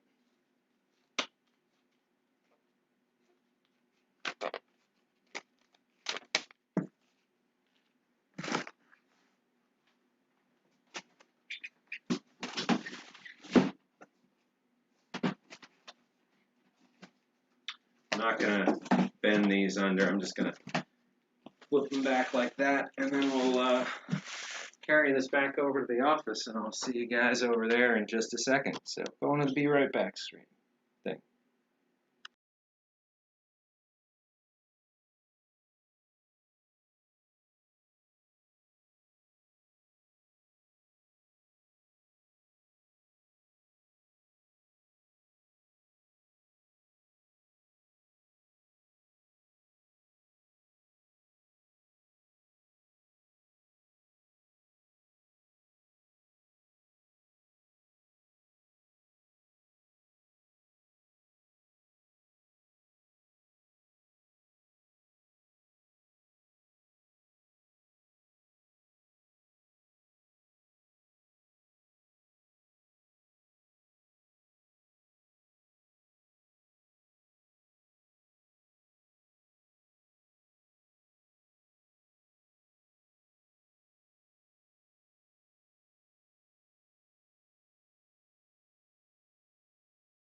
I thought about it. I was getting ready to wind down since we're getting closer to 7, but I changed my mind. We're going right into the next one. So I pulled it out, put the other one away, and we are going right into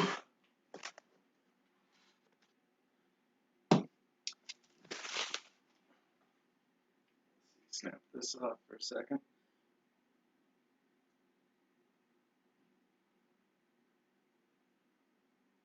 We're going into a UGR Express. So this is one meal for 18 people. So it is not a 24-hour ration. It is meant to, like, does it specifically? Yeah, it does say 18 soldier units. So this is meant to serve a group of 18 people, and that's mainly because the 18 serving ration trays that these are based off of. What year is this? Let's see. Lot 2185.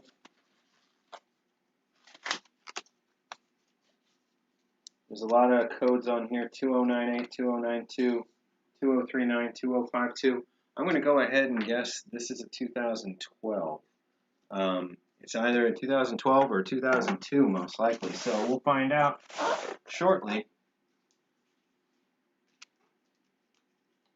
what this one's like. So, go right across there.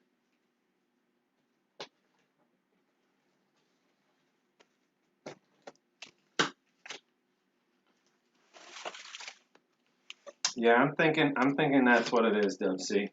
You guys can hear me, right? No, just making sure.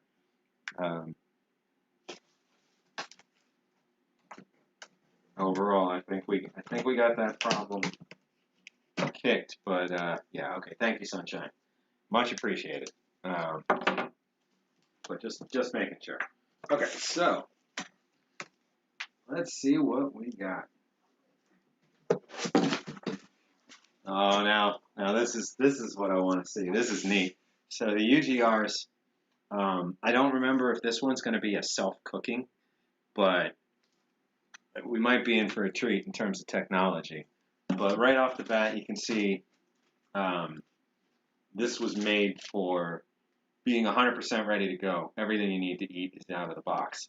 So this is going to have trays. This is going to have everything. So this has got serving spoons, slotted in regular. This has got gloves, for the kitchen staff to wear. This has got cutting and serving implements. So there's going to be some cake in here, almost certainly. Are these from Europe or Canada? Blade Runner, the first box we were just looking at was a British ARP, a 10-man ARP, an ambient. Wait. What's the? 1 second.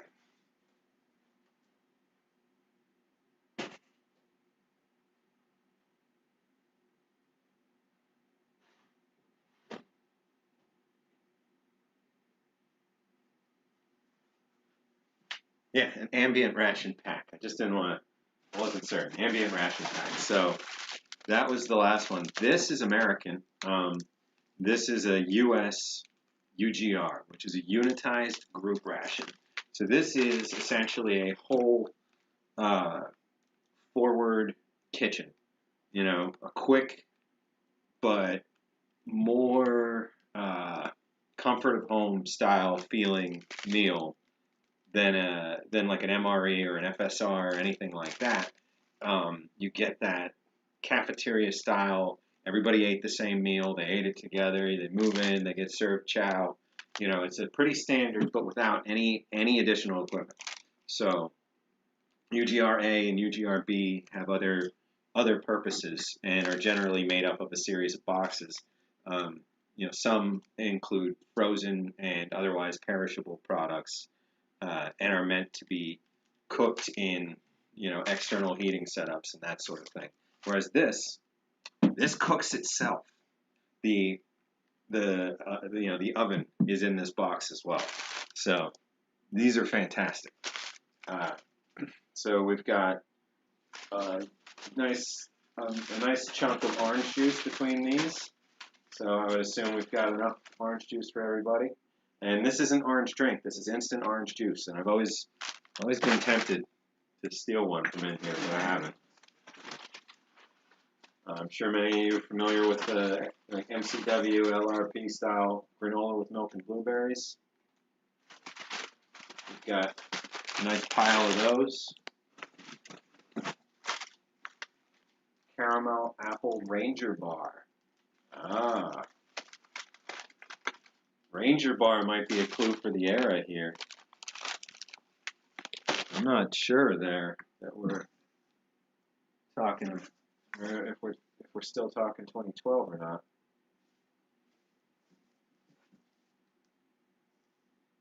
We've got degradable plastic bags that look like they might already be degrading a bit.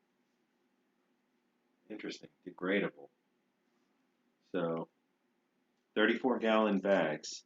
Oh, this is one each. So this is one large 34-gallon trash bag that I guess everything goes into. I have a canned UGR grape juice. I think it's from one of the like the B UGRBs. Yeah, I think this is a 2002. I'm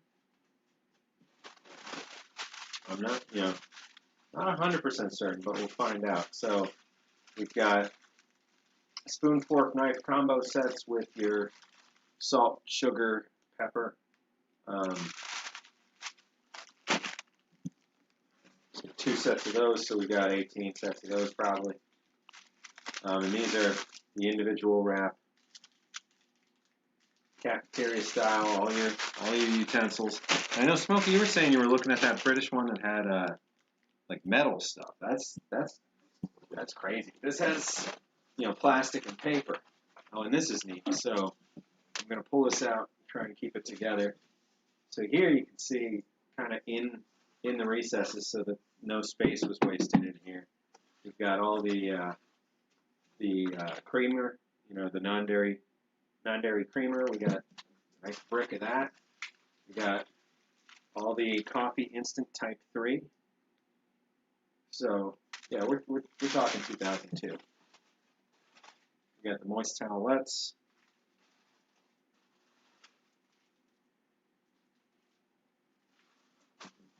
And we got a full set of trays.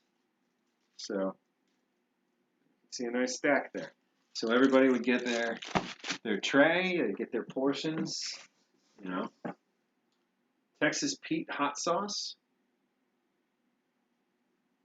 a bottle of that. I'm betting filled French toast or something. Oh, no, more Ranger bars. Caramel apple Ranger bar. And then another big pack of granola. So definitely enough granola for everybody.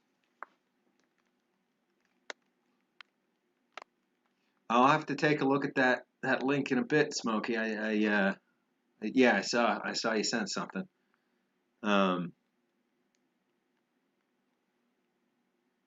Taking UGR cakes to campouts. Oh, I can.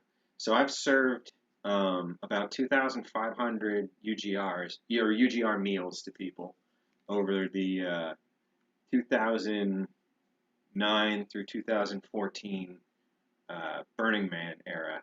So for me, I had a thing where I would pick up just huge amounts of these UGR trays from a military surplus store in Idaho Falls, I believe. And they always had them kind of cycling through, and sometimes they'd have them for $6, $7 for, an 18 serving 7-pound tray. And so I'd stock up on those, and then once a year I'd take 30 or 40 of them to the desert, or 50, 60 of them to the desert, and set up 8 crock pots and dump them all in and heat them up and run chow, and then do it again and do it again and do it again. And people loved them. Over the 5 years that I did it, averaging a couple hundred meals, a year, so about 2,500 across the 5 years.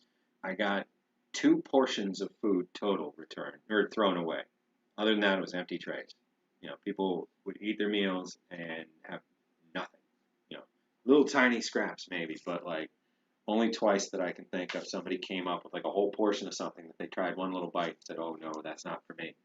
But and we served all kinds of stuff, from turkey tetrazzini to rice pilaf to the beef steak au jus to all the different breakfast stuff from the big trays of bacon to pork sausage links, turkey sausage links, the different oatmeals, and oh god, I love UGRs. I love UGRs, and I've served a lot of folks UGRs. Um, so what made me think of that? You said you took cakes camping. I've had a handful of these cakes, and I like them all. I still have a couple next door over there. For some get together, we should have one of those cakes. I've got to be careful with this. Let me switch gears again and show you guys what I'm talking about right here. So this is a handle. So let's see, does this top come off safely? Well, we're strapped in here. I think I'm gonna leave it together. So what this does, you get this handle, which has a little give, but not much. And you get this handle over here, same thing. And snap that back. All right, so you get these 2 handles, and you yank up, and it's going to pull rip strip, or it's going to pull like a, it's going to break the seal on the fluid portion of the heating unit or units within this tray. I think there's one inside each layer. I'm not sure if there's just one big one at the bottom or one inside each layer. What is that? That's neat. So this right here, I'm going to snap back to this mode. So you pull those 2 strips up, and it starts this whole unit cooking. So this whole thing will sit there and it'll steam up, and it'll cook. The same style, the same flameless ration heater technology that's in an MRE is used here on a much larger scale. And these can be these can be completely frozen, and it will still cook them all the way. You just have to leave them in for longer. But this artwork is something else. I just want to pause on each of these steps for a minute. Let you guys take a look. Try and stay out of the light. Just for opening it up.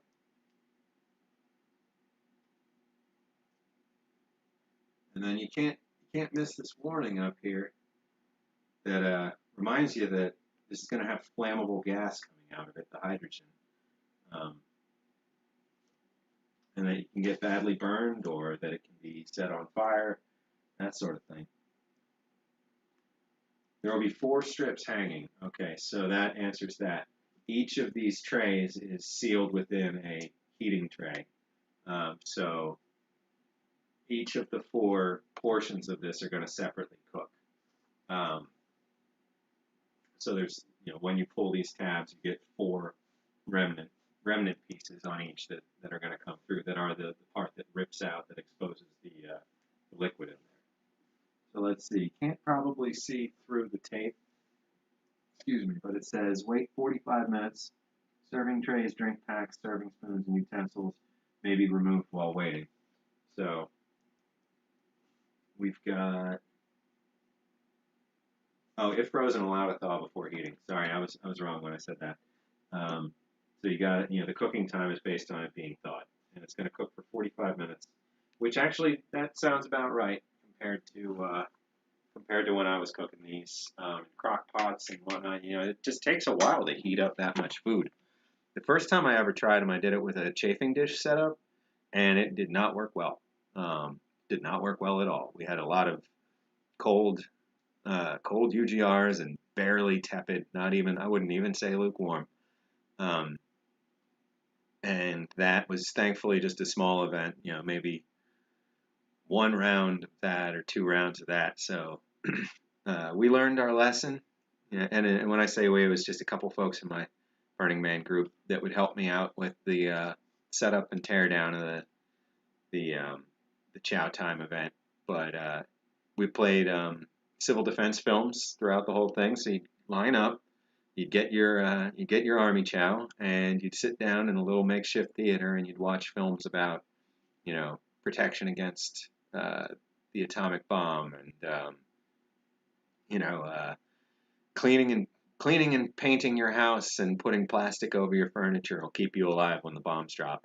So just putting that out there, that there's a lot of us that always wondered, why is there plastic covering the couch at grandma's house or whatever, and it was a whole era where, when the bomb drops and the heat flash comes, your drapes, your carpet, your couches are going to burst into flame, but not if you have them flame retardant or covered, or you think about that stuff. So the house in the middle is one of those films that I'm thinking of. But in our setup, we had a few dozen movies that we'd watch, so it was pretty fun. Um, I hope you guys enjoyed taking a look inside this UGR Express. I'm obviously not going to pull these handles and cook it up, but there's 4 trays in here. We got ham slices, beef and potatoes with gravy, biscuits, and raspberry swirls. So this would be a good breakfast. The raspberry swirls are like little cake roll kind of things, and we've got just good old biscuits and sliced ham and some potatoes and beef. I mean, overall, that sounds like a good breakfast with some granola, some orange juice, um, these caramel apple bars. Yeah, it sounds like a nice taste at home when you're a little burned out on MREs, but you still can't get the comfort of a full kitchen where you're at, and clean up and all that kind of stuff. There's they give you a great big garbage bag, but it's likely in a lot of cases that these were used. There wasn't a lot of time to do that full cleanup, and there's nothing that anybody's expecting to be kept here. It's all single use. And granted, you can get some long-term use out of some of this stuff, like these utensils. There's nothing wrong with these. These are good spoons. They'd be useful for years, but in the sense of these rations, they were not expected to be kept and reused. The whole thing was a all together, use it, burn it, done.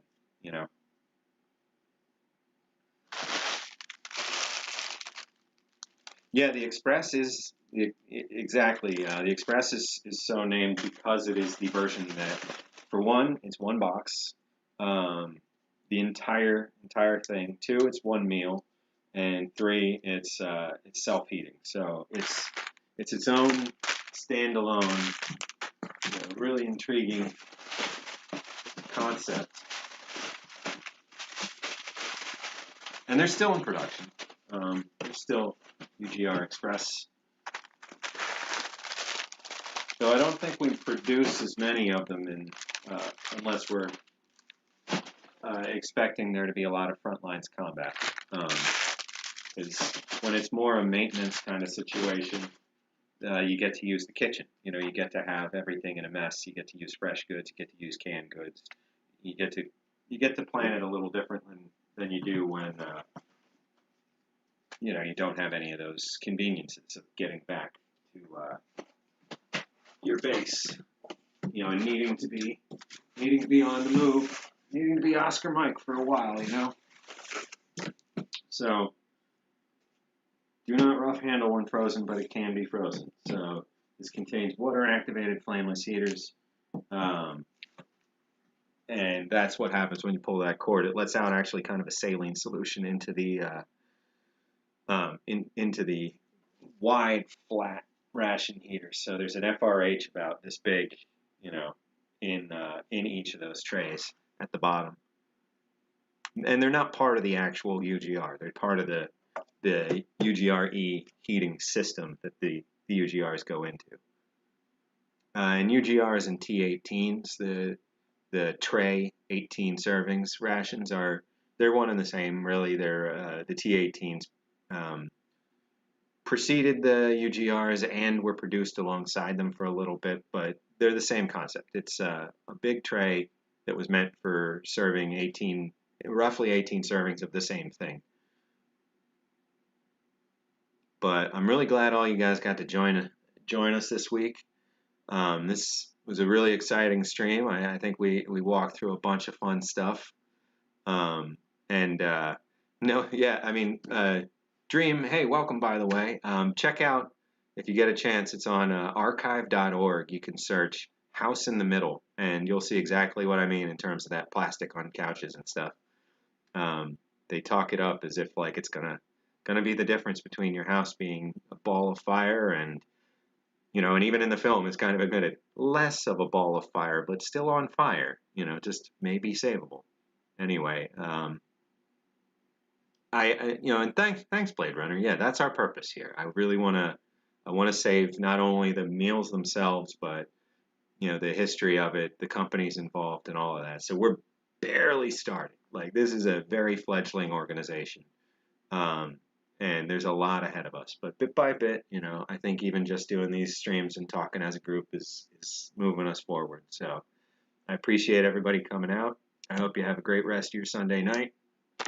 And tune in next week for, you know, we'll see, something else out of the archives. So thanks again, everybody. I will see y'all next Sunday at 5 p.m. Eastern.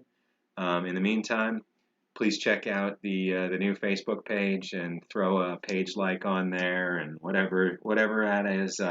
Oh, and down below, please hit the like button under this video. It helps with the algorithms and all that fun stuff. But the Ration Museum Facebook, I just realized I should say, it's not posted any of these links just yet, but it's facebook.com/Ration Museum. So thankfully we're lucky there. Most of these things it's still available. But great time with all of you. Sorry to anybody who I didn't get to see your question while it was going by. A lot of chat tonight, but I'll talk to you all again soon. Have a great rest of your night and great week, and enjoy your Thanksgiving.